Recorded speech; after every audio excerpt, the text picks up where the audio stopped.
फेसबुकवरती आपल्या एका मित्राने मला कमेंट केली होती की सर, दारूमुळे कित्येक घरं ही बर्बाद होत आहेत, कित्येक लोक ही बर्बाद होत आहेत, आणि तरीसुद्धा आपल्या देशात दारूवरती कायदा असताना यावरती काय नियम का नाहीत.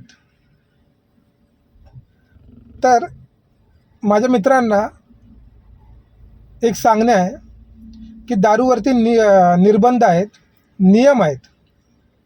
पण ते नियम कसले आहेत, तर दारू ही वेगवेगळ्या राज्यामध्ये संपूर्ण भारतभरामध्ये ही विकली जाते.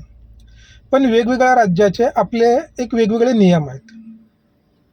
जसे तुम्हाला सांगू तर महाराष्ट्रामध्ये 21 वर्षाच्या वरील व्यक्तीस ही दारू दिली जाते.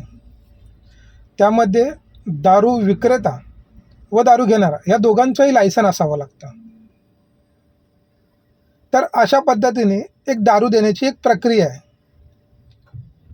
कारण का, तर दारू ही लहान मुलाला कुणालाही दिली जाणार नाही. 21 वर्षाच्या वरील व्यक्तीस हा सुज्ञान व्यक्ती असतो. मग त्यांनी ठरवायचं असतं की आपण एखाद्या गोष्टीचं सेवन करतो हे किती प्रमाणात करावं. कारण आपण काय फुकट दारू घेत नाही आहे, ती पैशाने घेतो आहे. तिची पिण्याची एक मर्यादा असते, कारण ती जास्त पिल्याने शरीराला हानिकारक असते.